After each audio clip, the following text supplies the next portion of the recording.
നമസ്കാരം. ഇന്നത്തെ കോക്ടെയിൽ തുടങ്ങുകയാണ്. എല്ലാവർക്കും സ്വാഗതം. ഐക്യമുന്നണിയിലെ സീറ്റ് ചർച്ചയോളം ഒരൈക്യം ഈ ലോകത്ത് വേറെയില്ല. ഐക്യം എന്ന് പറഞ്ഞാൽ തീരുമാനമെടുക്കുന്നതിലുള്ള ഐക്യമല്ല, മറിച്ച് കച്ചറ ഉണ്ടാക്കുന്നതിലുള്ള ഐക്യമാണ്. അക്കാര്യത്തിൽ ഒരു കക്ഷി പോലും വെറുതെ ഇരിക്കുന്നില്ല. മുന്നണിയിൽ യോഗത്തിന് വന്ന് കച്ചറയാക്കുക, ഞങ്ങൾക്ക് സീറ്റ് വേണം എന്ന് പറയുക, സീറ്റ് കിട്ടുകയേയില്ല എന്നറിയാമെങ്കിലും വെറുതെ പിന്നെയും പിന്നെയും ചോദിച്ചുകൊണ്ടിരിക്കുക. ചിലപ്പോൾ കിട്ടിയാലോ? ഘടകകക്ഷികൾ എണ്ണത്തിൽ കുറേ ഉള്ളതാണ് കുഴപ്പം. ഒരു പഞ്ചായത്തിൽ 10 പേര് പോലും തികച്ചില്ലാത്ത CMPക്ക് വരെ ലോക്സഭാ സീറ്റ് വേണം. ഇതൊക്കെ എവിടെ പോയി ഉണ്ടാക്കാനാണ് പാവം ചെന്നിത്തലാജിയും കൂട്ടരും? ആര് എന്തു ചോദിച്ചാലും സീറ്റ് കൊടുക്കണോ വേണ്ടയോ എന്ന് കോൺഗ്രസ് തീരുമാനിക്കും. സംഗതി ചെന്നിത്തലാജിയുടെ വാക്ക് കേട്ടാൽ തോന്നും ഘടകകക്ഷികളെ പാലും പഞ്ചാരയും കൊടുത്ത് സോപ്പിട്ട് വെച്ചിരിക്കുകയാണ്. വാക്കിൽ മാത്രമേ ഉള്ളൂ ഈ സോപ്പ്, സീറ്റ് കൊടുക്കില്ല. ലോക്സഭാ തെരഞ്ഞെടുപ്പുമായി ബന്ധപ്പെട്ട് UDFിലേക്ക് ഘടകകക്ഷികളുമായി ശ്രീ ഉമ്മൻചാണ്ടി, ശ്രീ ബെന്നി ബെഹനാൻ, ഞാൻ എന്നിവർ ഞങ്ങൾ 3 പേരും ഉഭയകക്ഷി ചർച്ചകൾ നടത്തുകയുണ്ടായി. ആദ്യമായി ചർച്ച ചെയ്തത് മുസ്ലിം ലീഗുമായിട്ടാണ്. മുസ്ലിം ലീഗുമായിട്ടുള്ള ചർച്ച അത് കഴിഞ്ഞ് കേരള കോൺഗ്രസുമായിട്ട് ചർച്ച ചെയ്തു. അത് കഴിഞ്ഞപ്പോഴാണ് RSPയുമായി ചർച്ച നടത്തി. ജനതാദൾ, അതോടൊപ്പം തന്നെ RSP കഴിഞ്ഞപ്പോൾ കേരള കോൺഗ്രസ് ജേക്കബ് വിഭാഗവുമായി ചർച്ച നടത്തി. മുസ്ലിം ലീഗും കേരള കോൺഗ്രസും ഓരോ സീറ്റുകൾ കൂടി വേണമെന്ന് ആവശ്യപ്പെട്ടിട്ടുണ്ട്. സീറ്റുകൾ കൂടുതൽ ചോദിച്ചതിൽ ഒരു തെറ്റുമില്ല. കാരണം അവർക്ക് സീറ്റ് ചോദിക്കാനുള്ള അധികാരമുണ്ട്, അവകാശമുണ്ട്. അത് കോൺഗ്രസിനെ സംബന്ധിച്ചിടത്തോളം കോൺഗ്രസിൻ്റെതായ സീറ്റുകൾ കൊടുക്കുന്നതിലുള്ള ബുദ്ധിമുട്ടുകൾ കോൺഗ്രസിൻ്റെ ഭാഗത്തു നിന്ന് സൂചിപ്പിക്കുകയുണ്ടായി. ഏതായാലും വളരെ സമാധാനപരമായിട്ടാണ് ചർച്ചകൾ മുന്നോട്ട് പോയത്. അല്ലെങ്കിലും ആകെ 20 സീറ്റല്ലേ ഉള്ളൂ. അതിൽ എത്ര കോൺഗ്രസ്സുകാർ പാർലമെന്റിൽ എത്തുമെന്ന് തന്നെ അറിയില്ല. അങ്ങനെ നോക്കുമ്പോൾ കിട്ടുന്നത്ര സീറ്റ് ഘടകകക്ഷികളിൽ നിന്ന് തട്ടിപ്പിടിച്ചെടുത്തേ പറ്റൂ. അല്ല, സീറ്റുകൾ കൂടുതൽ ഏതെങ്കിലും ഘടകകക്ഷി ചോദിച്ചാൽ അവർക്ക് അതിനുള്ള അധികാരവും അവകാശവും ഉണ്ട്. അത് തെറ്റാണെന്നൊന്നും പറയുന്നില്ല. പക്ഷെ കോൺഗ്രസിനെ സംബന്ധിച്ചിടത്തോളം ദേശീയ തലത്തിലുള്ള ഒരു തെരഞ്ഞെടുപ്പായതുകൊണ്ട് കോൺഗ്രസിൻ്റെ ബുദ്ധിമുട്ടുകൾ ഞങ്ങൾ അവരെ അറിയിക്കുകയുണ്ടായി. അപ്പോൾ എന്നാലും ഒരു വട്ടം കൂടി ചർച്ചകൾ നടത്താനുള്ള തീരുമാനമാണ് ഇന്നെടുത്തിട്ടുള്ളത്. UDF മുന്നണിയിലെ കണ്ണീർ തോഴൻ ജോണി നെല്ലൂരിന്റെ പാർട്ടിക്കും വേണം ലോക്സഭാ സീറ്റ്. കരയുന്ന കുഞ്ഞിനെ പാലുള്ളൂ എന്നാണല്ലോ. പക്ഷേ ജോണി സാറ് എത്ര കരഞ്ഞിട്ടും കാര്യമില്ല. ബന്ധപ്പെട്ടുള്ള ഞങ്ങളുടെ ആവശ്യം നേരത്തെ ഞാൻ എഴുതി കൊടുത്തിരുന്നതാണ്. ഇടുക്കി പാർലമെന്റ് സീറ്റ് ഞങ്ങൾക്ക് മത്സരിക്കാൻ വേണം എന്ന് ഞങ്ങൾ ആവശ്യപ്പെട്ടിരുന്നതാണ്. ഇന്ന് ആവശ്യം ഒരിക്കൽ വ്യക്തമായി ഞങ്ങൾ ചർച്ചയിൽ ഉന്നയിച്ചു. വിഭജനം എന്നൊക്കെ പറഞ്ഞാൽ അത് ചെസ് കളി പോലെ ബുദ്ധിയോടുകൂടി കളിക്കേണ്ട കളിയാണ്. ആരും തങ്ങളെ ചെക്ക് വെക്കാതെ നോക്കണം. പക്ഷേ കോൺഗ്രസിന്റെ സീറ്റ് വിഭജനം ഏതാണ്ട് ഇതുപോലെയാണ്. ഇനി കോടിയേരിയുടെ പ്രസംഗത്തിൽ നിന്നും തെരഞ്ഞെടുത്ത ചില നർമ്മങ്ങളാണ്. ജനസമ്പർക്കക്കാരനായ മുഖ്യമന്ത്രി നാട് ഭരിച്ചിരുന്ന കാലം പോലെയല്ല ഇപ്പോഴത്തെ കാലം. ജനങ്ങൾക്ക് പല പല വെറൈറ്റി പെൻഷനുകൾ, ആനുകൂല്യങ്ങൾ, സേവനങ്ങൾ, അങ്ങനെ പലതും കിട്ടിക്കൊണ്ടിരിക്കുന്നു. 50 വയസ്സ് കഴിഞ്ഞ് കല്യാണം കഴിക്കാത്ത സ്ത്രീകൾക്ക് അഡ്വാൻസ് പെൻഷൻ, കർഷക തൊഴിലാളിക്ക് അഡ്വാൻസ് ആയിട്ട് പെൻഷൻ, കർഷകന് അഡ്വാൻസ് ആയിട്ട് പെൻഷൻ. എത്ര ഉറുപ്പ്യ കിട്ടുമെന്നറിയോ? മാർച്ച് 25-ന് 52 ലക്ഷം വീടുകളിൽ പൈസ കിട്ടും. 5600 രൂപ കിട്ടും. ഒന്നിച്ച് ഈ പൈസ കിട്ടും. ഓർത്ത് വെച്ചോ എന്താ ചെയ്യേണ്ടത്. ഇത്രയും പൈസ ഒന്നിച്ച് ഒരു വീട്ടിൽ വരും. 3 ആൾക്ക് പെൻഷൻ ഉണ്ടെങ്കിൽ പൈസ എത്രയായി? ഗവൺമെന്റിന്റെ പൈസയല്ലേ. ഇത്രയും പൈസ ഒന്നിച്ചൊരു വീട്ടിലേക്ക് എത്തുകയാണ്. അപ്പൊ ജനങ്ങൾക്കൊരു സന്തോഷമായിരിക്കും. മാർച്ച് 25-ന് ശേഷം ഏപ്രിലായിരിക്കും ഇലക്ഷൻ. ആ സന്തോഷം അപ്പം നിങ്ങൾ പ്രകടിപ്പിച്ചാൽ മതി. കോൺഗ്രസുകാർക്ക് കിട്ടും ഈ പെൻഷൻ, BJPക്കാരനും കിട്ടും ഈ പെൻഷൻ. അവര് വേറെ ഒന്നും ചെയ്യണ്ട, ഒരു വിചാരം മാത്രം മതി. 600 ആയിരുന്നു ഈ പെൻഷൻ നേരത്തെ. ഇപ്പോൾ ഇടതുപക്ഷമാണ് ഇതൊരു 1200 ആക്കിയത് എന്നൊരു വിചാരം മാത്രം മതി. എല്ലാവർക്കും പെൻഷൻ ഇടതുപക്ഷ സർക്കാർ പ്രഖ്യാപിച്ചതാണ്. പണ്ട് നായനാർ കൊണ്ടുവന്ന കർഷക തൊഴിലാളി പെൻഷനെ K. കരുണാകരൻ പാര വെച്ചുവത്രേ. ദാ ആ കഥ ഇങ്ങനെ. കർഷക തൊഴിലാളി പെൻഷൻ കൊണ്ടുവന്നത് 1980-ലാണ്. സഖാ VK നായനാർ. അത് നിയമസഭയിൽ മുഖ്യമന്ത്രി പറഞ്ഞു കർഷക തൊഴിലാളിക്ക് ഒരു 45 രൂപ പെൻഷൻ കൊടുക്കാൻ പോവാണ്. അതുവരെ ആർക്കും, സർക്കാർ ജീവനക്കാർക്കല്ലാത്ത ഒരാൾക്കും നാട്ടിൽ പെൻഷൻ ഇല്ല. ഉടനെ അന്നത്തെ പ്രതിപക്ഷ നേതാവ് കരുണാകരൻ ചാടി എഴുന്നേറ്റു. കരുണാകരൻ പറഞ്ഞു, മിസ്റ്റർ നായനാർ, നിങ്ങൾ വലിയ അബദ്ധമാണ് ഈ കാണിക്കുന്നത്. എന്താണെന്ന് ചോദിച്ചപ്പോൾ പറഞ്ഞു, ഈ കർഷക തൊഴിലാളിക്ക് പൈസ കൊടുത്താൽ അവൻ കള്ള് ഷാപ്പ് പോകും, കള്ള് കുടിച്ച് കളയും. പ്രത്യുൽപാദനപരമല്ല. അതിന് EK നായനാർ കൊടുത്തൊരു മറുപടി ഉണ്ട്. സഖാവ് പറഞ്ഞു, കരുണാകര, ഈ കർഷക തൊഴിലാളി വെയിലിൽ പണിയെടുക്കുന്നവരാണ്. വൈകുന്നേരം തളർന്ന് വീട്ടിലേക്ക് പോകുന്ന വഴിക്ക് ഒരു കള്ള് ഷാപ്പ് കണ്ടാൽ അവനൊന്നവിടെ കയറും. ഒരു 5 ഉറുപ്പ്യക്ക് കുടിച്ചോട്ടെ കരുണാകര എന്ന് പറഞ്ഞ നായനാരുടെ ആ പ്രസംഗം രാജ്യമാകെ ശ്രദ്ധിക്കപ്പെട്ടില്ല. അന്ന് കർഷക തൊഴിലാളി പെൻഷനെ കോൺഗ്രസ് എതിർത്തു. ലോക്സഭാ തെരഞ്ഞെടുപ്പിലെങ്കിലും ആ BDJSകാരെ BJPക്കാർ ഒന്ന് അംഗീകരിക്കുമോ?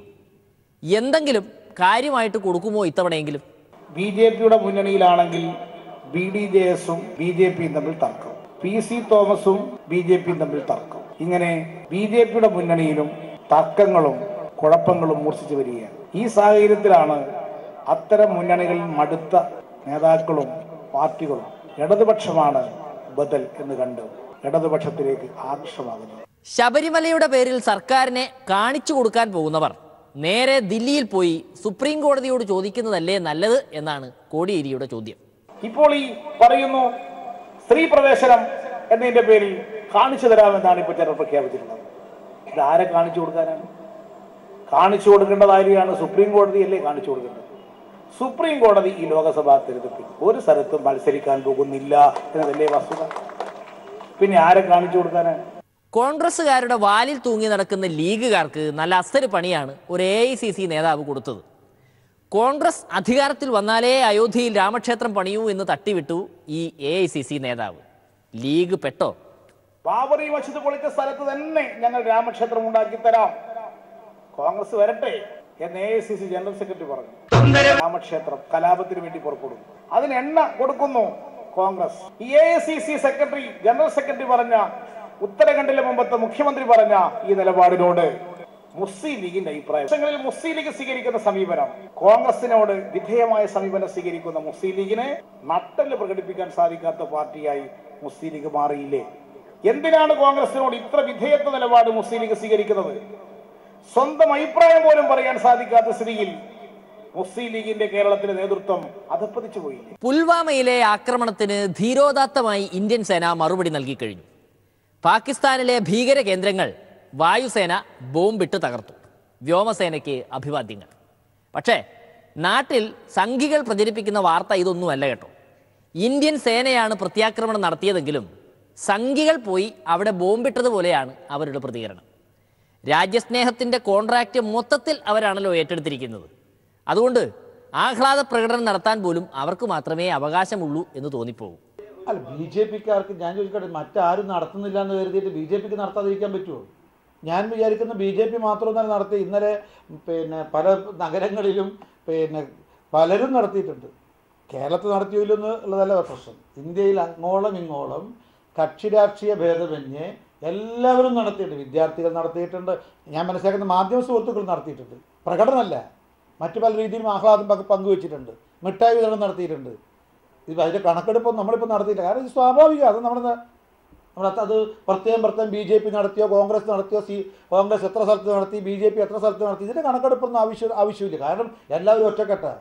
അല്ല കൃഷ്ണപ്രസാദ് ജി, പുൽവാമയിൽ ആക്രമണം ഉണ്ടായപ്പോൾ നിങ്ങൾ പറഞ്ഞു, അയ്യോ ഇപ്പോൾ ഇത് രാഷ്ട്രീയം പറയാനുള്ള സമയമല്ല എന്ന്.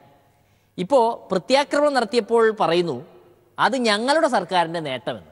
അതെന്തൊരു പരിപാടിയാണ്? സ്വാഭാവികമായിട്ടും ഇക്കാര്യത്തിൽ നമ്മുടെ പ്രധാനമന്ത്രി നടത്തിയ പ്രസ്താവനകൾ, പ്രസംഗം ഞാൻ ശ്രമിച്ചിരിക്കും. ഇതിനെ സംബന്ധിച്ച് വ്യത്യസ്തമായിട്ടാണ് അദ്ദേഹം അഭിപ്രായം പ്രകടിപ്പിച്ചത്. രാഷ്ട്രീയം ഒന്നും കലർത്തിയിട്ടില്ല. സ്വാഭാവികമായും ഇപ്പം തെരഞ്ഞെടുപ്പ് പ്രചരണം വരുന്ന സമയത്ത് ആണ് ഈ സംഭവം ഉണ്ടായത്. ആ സംഭവത്തിൽ പ്രധാനമന്ത്രി എന്ന നിലക്കുള്ള പ്രതികരണം അദ്ദേഹം നടത്തിയിട്ടുണ്ട്. അതിലൊന്നും രാഷ്ട്രീയമായിട്ട് ഒന്നും അദ്ദേഹം പറഞ്ഞിട്ടില്ല. കാരണം മുഴുവൻ ഭാരതത്തിൻ്റെ ഭരണാധികാരി എന്നുള്ള നിലയ്ക്ക് ഭാരതം ആരുടെ മുന്നിലും തലകുനിക്കില്ല. ഇതെന്ത് രാഷ്ട്രീയ? അതേതായാലും ജോറായി. മോശമൊന്നും ഞങ്ങളുടേതല്ല, നല്ലതല്ല ഞങ്ങളുടേത്. കൊള്ളാം. അല്ല, ഈ സർവകക്ഷി യോഗത്തിൽ എല്ലാ കക്ഷികളും ഇക്കാര്യത്തിൽ സർക്കാരിന് പിന്തുണ നൽകിയതിനെയും നിങ്ങൾ മുതലെടുക്കുമോ? ഇന്നലെ ഗവൺമെൻറ് പിന്തുണ പ്രഖ്യാപിച്ച എല്ലാ രാഷ്ട്രീയ പാർട്ടികളും തെരഞ്ഞെടുപ്പ് പ്രചരണം നടത്തും. പ്രചരണത്തിൽ ഗവൺമെൻറ്റിനെ നിശിതമായി വിമർശിക്കും. ഈ ഒരു വിഷയത്തിൽ മാത്രമേ ഈ സർക്കാർ പിന്തുണ പ്രഖ്യാപിച്ചിട്ടുള്ളൂ. ബാക്കി അതേപോലെ അവർ നടത്തുന്ന പ്രചരണം പോലെ തന്നെ BJP നടത്തും. വീണ്ടും തെരഞ്ഞെടുപ്പ് പ്രചരണ യോഗത്തിൽ വീണ്ടും ഞങ്ങൾ അധികാരത്തിൽ വരാൻ പിന്തുണ നൽകണം എന്ന് പറഞ്ഞാൽ എന്താ തെറ്റ്? ഇനി കോൺഗ്രസ് ഈ അവരുടെ പ്രചരണ യോഗത്തിൽ BJPക്കെതിരെ, NDAക്കെതിരെ, നരേന്ദ്രമോദിക്കെതിരെ നിശിതമായി വിമർശിച്ചാൽ നമുക്കതിന് തെറ്റു പറയാൻ പറ്റുമോ? എല്ലാം മനസ്സിലായി കൃഷ്ണപ്രസാദ് ജി. അതുപോട്ടെ, ഇനി നമ്മുടെ ശ്രീധരൻ പിള്ളാജിയിലേക്ക് പോവാം. പിള്ള സാർ ഒരു വക്കീലാണെന്ന കാര്യം എതിർ പാർട്ടിക്കാർ പലരും മറന്നുപോകുന്നു. പിള്ള സാറെ നിയമം കൊണ്ട് കളിക്കുന്നവനല്ലേ? ആ മുല്ലപ്പള്ളി ജി ഇതൊക്കെ മനസ്സിലാക്കണ്ടേ? KT ജയകൃഷ്ണൻ വധക്കേസിൽ കേസ് പിൻവലിച്ചതുമായി ബന്ധപ്പെട്ട് മുല്ലപ്പള്ളി ജി പിള്ള സാറിനെതിരെ ഒരു ആരോപണം ഉന്നയിച്ചു. ഇനി എങ്ങാനും ഒരക്ഷരം മുല്ലപ്പള്ളി ജി മിണ്ടിപ്പോയാൽ തീർന്നു, പിള്ള സാർ കോടതി കയറ്റിക്കും. അതിന് അദ്ദേഹം ധൈര്യമുണ്ട് ആവർത്തിക്കട്ടെ. മാനനഷ്ട കേസ് പ്രതിയാവും. ഞാനല്ല ആ കേസ് പിൻവലിച്ചത്. അതുകൊണ്ട് ഞാൻ പിന്നെ അതിനെ അവഗണിക്കുക ചെയ്ത്. ഒരു പത്രത്തിലെങ്ങാണ്ട് അത് വന്നുള്ളൂ. അതുകൊണ്ട് അങ്ങനെയൊന്നുമുള്ള കാര്യങ്ങളൊന്നും അതിൽ ഞാൻ ആരെഴുതുന്നെങ്കിലും അതിനെ സംബന്ധിച്ചിടത്തോളം ശ്രീധരൻ പിള്ള എന്ന വ്യക്തിക്ക് ഡിഫമേഷൻ കൊടുക്കാനുള്ള അവകാശമുണ്ട്. കേരള ഹൈക്കോടതിയിലെ ഫയലുകൾ അങ്ങനെയാണ്. ഒരു കാര്യം വളരെ വ്യക്തമാണ്. ഞാൻ ഈ പ്രസിഡൻ്റായി പാർട്ടിയെ സംബന്ധിച്ചിടത്തോളം എൻ്റെ പാർട്ടി എന്നെപ്പറ്റി വിലയിരുത്തുന്നു. അഖിലേന്ത്യാ committee, president, national secretary, they are all evaluating the situation. Sabarimala തുടങ്ങിയ ശേഷം ഞങ്ങളുടെ ഗ്രാഫ് മേലോട്ട് പോകുന്നത് കണ്ടപ്പോൾ ഇൻഡിവിജ്വലിസ്റ്റിക്കായിട്ടാണ് BJPയുടെ സംസ്ഥാന അധ്യക്ഷൻ അറ്റാക്ക് ചെയ്യുന്നത്. അതിനുള്ള സ്വാതന്ത്ര്യമുണ്ട്, അവർ ചെയ്യട്ടെ. എന്നെ അറസ്റ്റ് ചെയ്യണമെന്ന് ആവശ്യപ്പെട്ടത് ആരാ? കോൺഗ്രസ് പാർട്ടിയാണ്. ഞാനെന്താ ചെയ്തത് തെറ്റ്?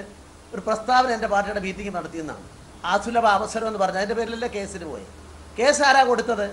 CPM അല്ല കേസ് കൊടുത്തത്. CPM കൊടുത്ത കേസ് നിൽക്കില്ല എന്ന് പറഞ്ഞ് തള്ളി. അതേ സമയത്ത് ഇപ്പോഴുള്ള ഞാൻ ഘോഷിക്കാൻ വേണ്ടി കൊടുത്തിട്ട് പെൻഡിങ്ങിലുള്ള കേസ് കോൺഗ്രസ് പാർട്ടി കൊടുത്തതാണ്. വീക്ഷണത്തിൻ്റെ ബ്യൂറോ ചീഫ് കൊടുത്തതാണ്. KPCC പറഞ്ഞിട്ട് കൊടുത്തതാണ്. എൻ്റെ സന്നദ്ധ റദ്ദ് ചെയ്യണം. എൻ്റെ സുഹൃത്താ കൂടിയാണ്. ഞങ്ങൾ ഒന്നിച്ചൊരു സീനിയറിൻ്റെ കീഴിലുണ്ടായിരുന്ന വക്കീലുമാരാണ് ഒരു കാലഘട്ടത്തിൽ. അതുകൊണ്ട് മുല്ലപ്പള്ളിയോട് അതൊക്കെ ആവർത്തിച്ചാൽ നാളെ കോടതി കയറേണ്ടി വരും. അദ്ദേഹത്തെ ആരോ തെറ്റിദ്ധരിപ്പിച്ചതാണ്. അത് അദ്ദേഹം മനസ്സിലാക്കുന്നത് നല്ലതാണ്.